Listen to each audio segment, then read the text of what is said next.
Première partie, apparition. Le long d'une voie ferrée, un fleuve s'amuse à sinuer. Ses remous peinent à s'exprimer face au TGV filant droit imperturbable. Salut à tous et bienvenue sur The Fisheye, le podcast. La voix que vous entendez derrière, c'est moi, en train de lire une nouvelle de l'auteur qu'on va interviewer aujourd'hui. Cette nouvelle s'appelle Climax. Alors, l'auteur qui va commencer, qui est le premier à avoir accepté de participer aux interviews du podcast, c'est un auteur que j'ai découvert parmi les auto-édités à qui j'avais envoyé ce tweet un petit peu comme une bouteille à la mer pour leur demander comment me procurer leurs ouvrages et surtout leurs ouvrages papier.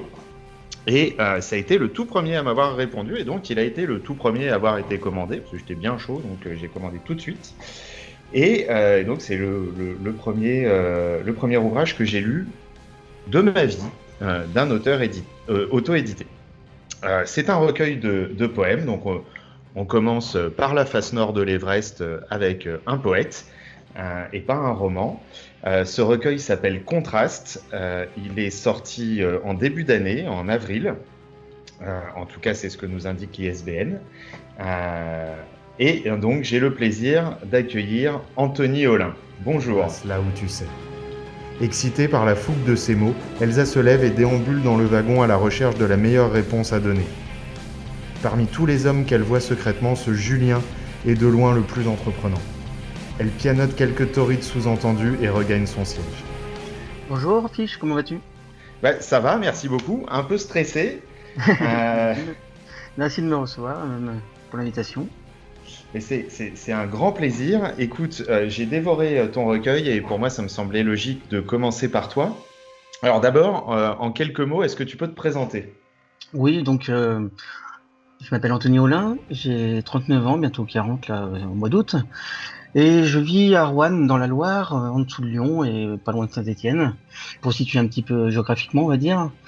Et puis je suis passionné par l'écriture et la lecture depuis tout petit. Donc, tu vas pouvoir nous raconter tout ça avec plaisir. Voilà, tout au long de cette interview. Alors, je suis ravi en plus que tu sois dans le 42 parce que moi, j'enregistre de mon côté depuis le 69 et en même temps qu'on fait notre enregistrement, on participe à la réconciliation de ces deux départements. Voilà, hein pour le ballon. Voilà. Oui, j'ai vécu à Lyon aussi, donc je connais la ville. On pensera à courir la Saint-Élion quand on aura le temps et quand j'aurai retrouvé mes baskets. Bon, voilà. Alors, Contraste. Oui. Raconte-nous, comment ça a commencé, pourquoi des poèmes, d'où ça t'est venu, qu'est-ce qui t'a donné envie d'écrire ? Oula, alors déjà tout petit, on va dire, un intérêt certain pour l'écriture et la lecture. Je trouve que ma maman tenait une librairie pas loin de l'école, donc j'allais après les cours lire en attendant qu'elle nous ramène à la maison. Donc ça m'a initié à pas mal d'auteurs, pas mal de lectures différentes. Et c'était plus pour passer le temps, mais après c'est devenu un goût. Et pour l'écriture, forcément ça découlait un petit peu par logique. J'ai eu envie d'écrire mes propres histoires, donc j'ai testé un petit peu comme ça de mon côté. C'est le rêve de tous les enfants. Enfin, en tout cas, j'imagine que c'est le rêve de tous les enfants ou de tous les auteurs qui ont été enfants ou qui le sont encore et qui nous écoutent, d'avoir une maman libraire. Moi, j'aurais passé ma vie chez ma maman à lire tous les livres. Ah, je dévorais, oui, les BD aussi, un peu tout, les clubs des 5 à l'époque, je me souviens même plus, mais il y avait pas mal de séries pour les plus jeunes, et puis après en évoluant au lycée, c'était d'autres auteurs forcément, Camus, etc. J'avais les livres sous la main, donc ils me tendaient les bras, donc je me suis pas privé. Et alors, pourquoi commencer par un recueil de poèmes ? Ah, c'est une bonne question. J'ai tenté un roman en 2005. Uniquement dans mon coin et il y a encore beaucoup de travail et j'ai repris un petit peu l'écriture mais c'est encore beaucoup de travail et j'avais toujours l'écriture des poèmes comme ça au fil de l'inspiration de temps en temps qui se produisaient. Alors autant faire quelque chose au lieu qu'ils dorment dans un tiroir et que personne qu'il soit pas partagé. Je me suis dit allez hop je me lance. C'était un petit peu stressant forcément, c'était un petit peu l'inconnu. Mais je me lance dans l'aventure et puis j'essaie d'en faire quelque chose, donc un recueil coulé de source. Eh ben écoute, c'est vraiment bien réussi. Moi, ça m'a captivé tout de suite. Pourquoi l'auto-édition ? Est-ce que c'était parce que tu n'avais pas envie de courir après les maisons d'édition et tu avais tout de suite envie de sortir ton recueil. Il y a un peu de ça. Effectivement, il y a le côté urgence, en quelque sorte, le côté impatience, le côté si je fais le recueil et que ça s'étale sur 1 an et demi, 2 ans, uniquement ce projet, je ne pourrais pas me consacrer à mes histoires courtes que je fais aussi et un roman encore moins. Ça sera, on va pas être partout forcément. Déjà, ça m'a pris des fois jour et nuit pendant 3 mois, euh, malgré tout. Et parce qu'il y avait une quarantaine de poèmes, donc il a fallu faire une sélection, un tri, et plus qu'un recueil, et ça raconte une histoire, donc il Alors a fallu justement, choisir un ordre. c'est là où je voulais en venir. J'ai lu du début à la fin, dans l'ordre. Je pense que même pour un recueil de poèmes, c'est ce qu'il faut faire. Et tout d'un coup, à peu près à la moitié, 2 tiers, le puzzle s'est un petit peu mis en place dans ma tête et je me suis dit, Anthony, il a voulu nous raconter quelque chose. Alors, on va pas dire quoi, Non, mais est-ce que j'ai raison d'avoir pensé ça? oui, c'est volontaire, c'est-à-dire qu'au début, c'est volontairement hésitant, c'est volontairement crypté, et petit à petit, on découvre une histoire pour rester flou, l'histoire d'un homme qui n'est pas forcément toujours moi, même si c'est des fois inspiré de ma propre expérience et vie, ou des fois au cours des observations ou des personnes ou des lieux qui m'entourent, à différentes étapes de la vie. Donc ça suit une progression, un fil conducteur, mais si on se rend pas compte tout de suite et si on lit les poèmes complètement au hasard, en mode random, comme ça fonctionne aussi, c'est-à-dire qu'ils peuvent se lire indépendamment. Ils se suivent pas forcément d'une façon très concrète. C'est un peu crypté volontairement et des fois complètement involontairement. Donc c'est Deuxième ça partie, qui est assez libre. disparition. Les visages se transforment, les fourchettes semblent être en lévitation. Un moment particulier se déroule à une table du restaurant Au fil de l'eau. Cet établissement, dont le nom fait référence au fleuve coulant à proximité, a déjà obtenu plusieurs étoiles grâce à son charme atypique très prisé des touristes. Ce soir, c'est dans les yeux des clients qu'une lueur brille. Ils sont suspendus au geste d'un homme mystérieux, vêtu de noir. Bon, alors du coup, tu m'as donné la possibilité pour les gens qui nous écoutent d'en lire un. Oui. Alors, je suis pas Fabrice Lucchini ou un pensionnaire de la comédie française, voilà. Bon, bah, j'aimerais bien, ceci dit, ça pourrait être marrant. Puis déjà, je serais un petit peu moins stressé pour faire les interviews, ça coulerait un petit peu plus facilement. Alors, c'est pas un des premiers, on est déjà vers la fin, mais ça va rien dévoiler du puzzle, en tout cas, je pense pas. Comme je disais, ils peuvent se lire indépendamment, donc effectivement, là, hors contexte, ça perd un petit peu de son sens, mais il peut très bien être pioché et être lu tel quel en lui-même, en fait. Donc, je te laisse Eh ben, allons-y. volontiers. Repos. Offrez-moi un hamac et l'éternité pour récupérer. Offrez-moi un hamac et le ciel à contempler. Offrez-moi un hamac, le soleil en face et la lune de côté. Offrez-moi un hamac et le silence à déguster. La journée est une arnaque. L'espoir a beau être tenace, la nuit viendra le dérober. Bon, déjà c'est beau, voilà. Je sais pas. Je suis Ça pas très coule tout objectif. seul. J'ai pas beaucoup répété avant de le lire. Et ce que j'aime dans un poème ou dans un texte, c'est quand Que ce il soit coule fluide. tout seul, voilà. Exact. Et là, bon, bah voilà, j'aime beaucoup. J'ai dit que je donnerais pas mon avis, mais là j'aime beaucoup. Pourquoi est-ce que tu m'as proposé de lire celui-ci? Est-ce qu'il a une signification particulière? Est-ce que c'est peut-être celui que tu préfères ou celui que tu as pris le plus de plaisir à écrire? Alors, je vais te dire, c'est vraiment, c'est très difficile pour moi d'en sélectionner un parmi tous, mais j'ai choisi celui-ci car il est assez représentatif de la spontanéité du côté libre, du côté justement, comme tu disais, fluide. Ça coule, les mots coulent d'eux-mêmes. D'ailleurs, tous mes poèmes, je les écris d'une traite. Des fois, il y a 2-3 retouches, mais c'est rare. Souvent, c'est spontané. C'est ce que j'aime avec les vers libres. Euh, pour que ça accroche pas en fait à la lecture et que ça soit assez ouvert d'interprétation. C'est un Et donc, choix. ouais, c'est un choix. C'est même plutôt, c'est plus qu'un choix, c'est pas réfléchi. C'est une façon d'écrire spontanée qui, depuis tout petit d'ailleurs, que j'ai jamais trop analysé ou modifié ou travaillé. Bon, qui a mûri avec le temps, forcément. mais qui est ma façon naturelle d'écrire. Donc pourquoi aller contre, en fait, tout simplement, naturellement. Ça n'a aucun intérêt d'aller contre sa nature. Donc, ce livre, Contraste, est disponible chez Bookelis pour la version papier. La version numérique, Un peu de partout, dans toutes les librairies voilà. en ligne, Voilà. Comme ça, c'est facile. Amazon, etc. Voilà, c'est joli, travail de couverture. Enfin, vous verrez tout ça. De toute façon, on mettra tous les liens nécessaires dans la description, dans les tweets, dans les commentaires, pour que vous puissiez trouver facilement Contraste de Anthony Holin. Alors, en fond sonore, on a toujours la nouvelle Climax qui est en train d'être lue. Est-ce que tu peux nous en dire un petit peu plus sur ces textes courts que tu écris en ligne, je crois, sur Scribd? Oui, tout à fait. Après une petite pause d'écriture, j'ai découvert les plateformes en ligne comme Scribd et d'autres. Et il s'est trouvé que tous ces petits poèmes qui traînaient à droite à gauche sur des feuilles un peu volantes, je les ai publiés en ligne pour tester, pour voir ce que ça pouvait donner. Il y a eu un accueil assez chaleureux.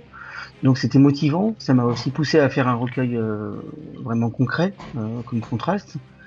Et comme j'avais toujours des histoires en tête qui passaient comme ça, je les ai écrits et publiés aussi sur ces plateformes.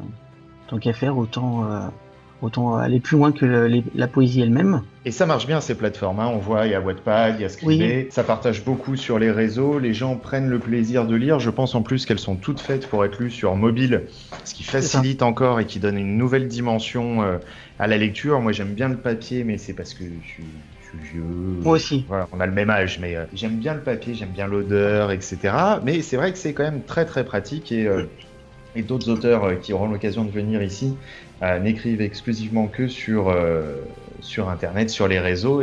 Pour rebondir sur ce que tu dis, c'est passionnant en fait d'avoir une interaction directe, instantanée avec le lecteur. C'est une sensation assez unique et inspirante des fois même, qui permet d'aller plus loin, de se dépasser. Et au-delà des retours positifs, les retours négatifs que j'ai recherchés aussi m'ont fait beaucoup progresser. C'est-à-dire que la version de Climax, par exemple, même d'autres histoires, elles ont évolué au fil d'un an, parce que je suis depuis août 2018, là, il y a un an, sur Scribd. Entre la première version et la version qui est en ligne actuellement, il y a eu du chemin. Donc mon écriture s'est musclée, a progressé, et c'est aussi l'avantage d'avoir des retours en direct des lecteurs. Un petit coucou à toute l'équipe de Scribd d'ailleurs, parce que je les remercie pour ça. Et c'est un moteur en fait. Il faut se remettre en question, je pense. Enfin, pour ma part en tout cas. On se met une sacrée pression. Hein. On se met en danger, en permanence. Ouais. Et c'est passionnant en même temps. C'est Alors, en fait. On s'oppose pas en disant on se met en danger aux grands auteurs publiés qu'on trouve dans les grandes librairies, qui eux aussi se mettent en danger évidemment à chaque fois qu'ils sortent un roman, mais les auteurs auto-édités, les auteurs amateurs, tous ces passionnés encore anonymes, d'être face à face avec son public et d'être face, comme on le sait, avec un public qui est facilement plus critique, négatif que critique enthousiaste, il faut avoir quand même un sacré courage, je trouve, pour se lancer et rechercher la diffusion large de ces textes pour se confronter justement à tous ces feedbacks. Alors, juste pour se recentrer sur Climax qu'on entend toujours derrière, d'où ça vient et comment ça t'est venu, c'est quoi l'histoire? Alors l'histoire, c'est une histoire qui était assez exigeante d'un côté écriture, parce que c'est un format court, mais il y a malgré tout deux personnages principaux. Et que je me trompe pas, deux personnages secondaires, voire trois. Donc sur un format court, c'était assez exigeant, avec des changements de point de vue. Donc ça m'a plu comme exercice, on va dire, du côté auteur, de la construire de cette façon.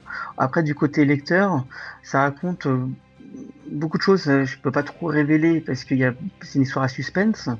D'où le titre.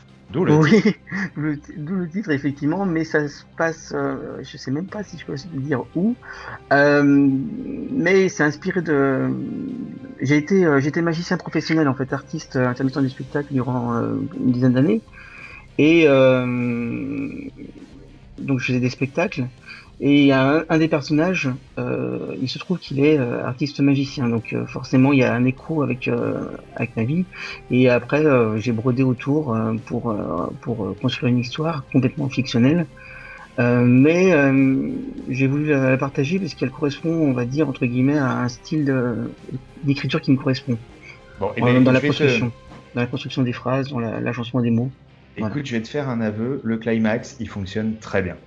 Bon, T'imagines que je l'ai pas enregistré d'un coup, parce que j'ai bafouille déjà quand on est en interview comme ça, alors en lisant un texte, je raconte pas. c'est très bien lu. C'est très bien lu. Merci. Donc j'ai fait plusieurs prises, etc. Et je pourrais presque te la réciter maintenant. Mieux que moi. L'histoire, j'ai tout de suite été pris dans l'histoire et j'ai fait écouter à des proches, hein, surtout pour qu'ils me disent si l'enregistrement allait bien.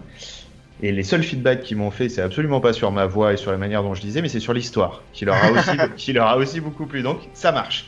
Voilà, Bah, tant mieux, j'ai pas de recul, mais c'est vrai que ça fait plaisir. Et il y a différents styles. J'ai écrit une vingtaine d'histoires courtes et des fois c'est de la science-fiction, des fois c'est du fantastique. Enfin, j'explore différents thèmes, toujours dans un style assez percutant, je vais à l'efficace en fait. Comme c'est court, c'est centré sur l'essentiel. On enlève tout le superflu et on raconte l'histoire d'une façon assez brute. Donc il faut aimer, et je sais que certains ça leur plaît pas, ils aiment bien un autre genre, et heureusement, il faut tous les goûts, hein, c'est naturel, et j'ai rien contre ça. Mais voilà, pour présenter un petit peu ces histoires courtes, et celle-ci en particulier, l'idée c'est de condenser. C'est de condenser vraiment, de garder que le sel en fait, pas perdre le fil du récit et des personnages qui arrivent à s'exprimer et à évoluer dans un format assez court. J'aime bien ce côté condensé en fait du format.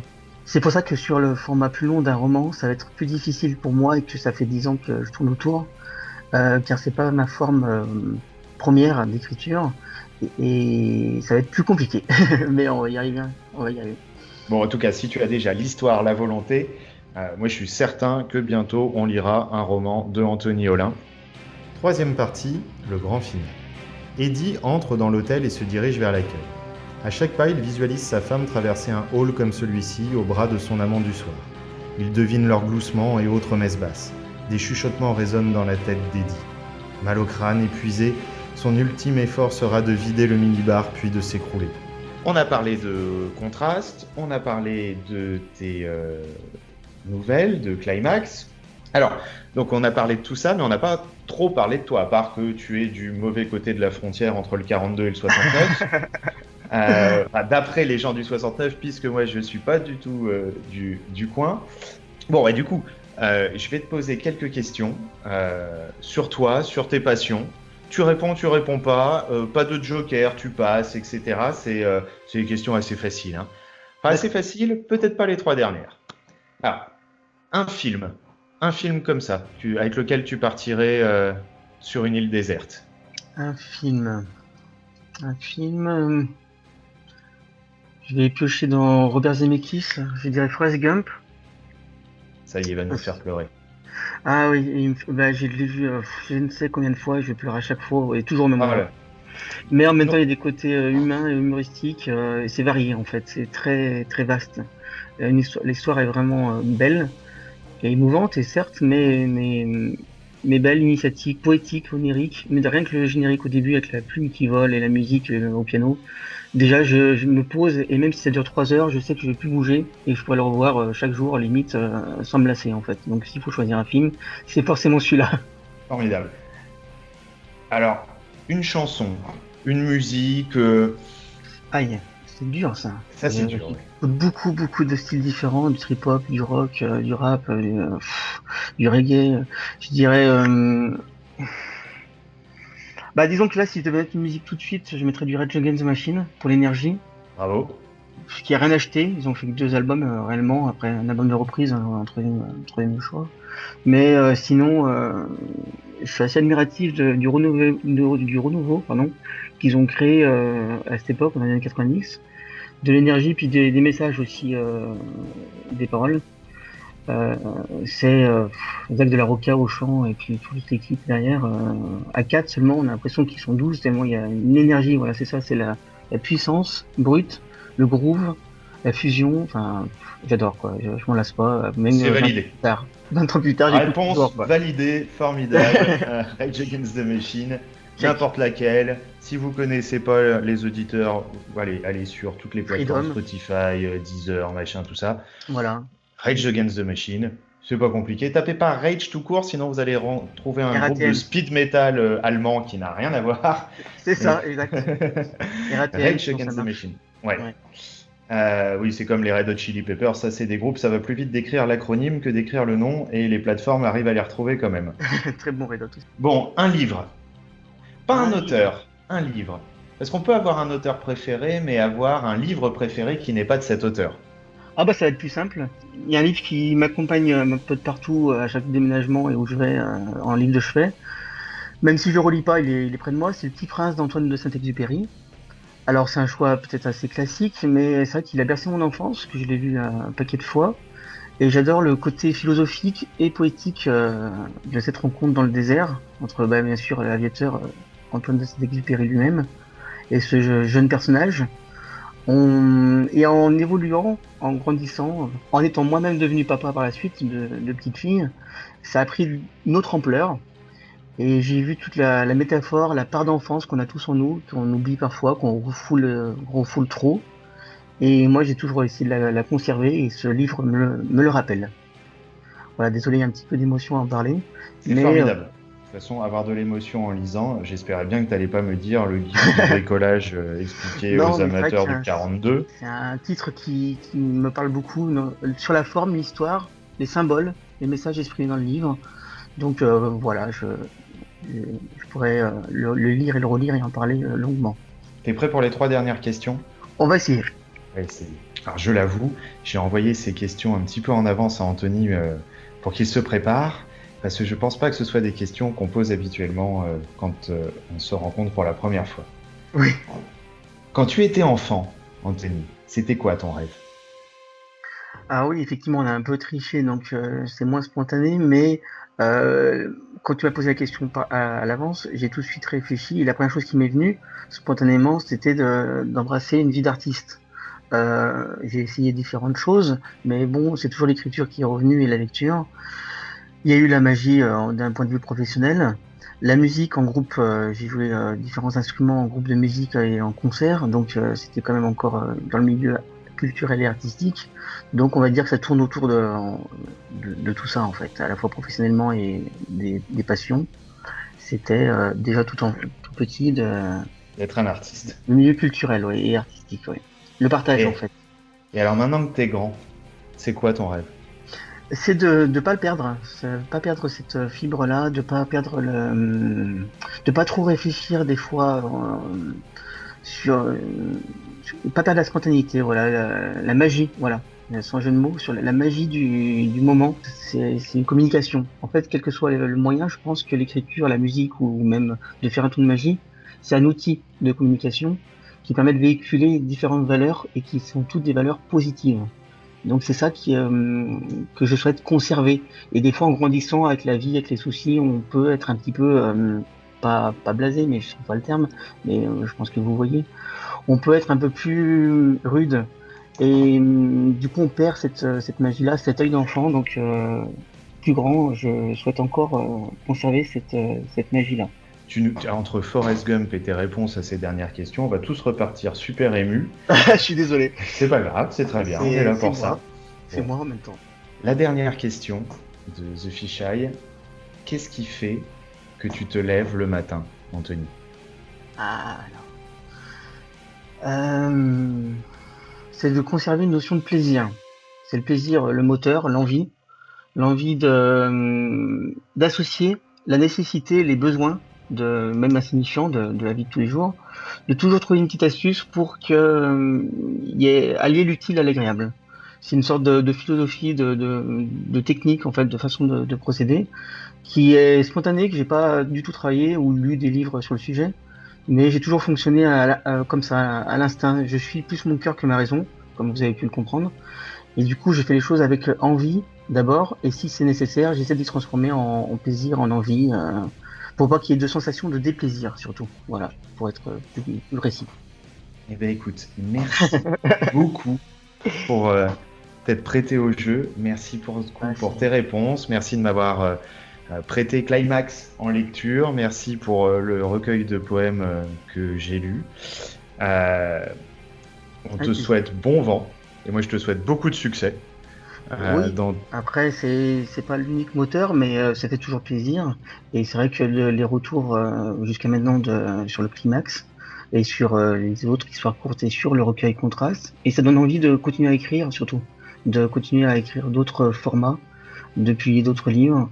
Donc c'est que du bonus, c'est que du positif, que du bonheur. Donc c'est que des bonnes choses. Eh bien, écoute, continue.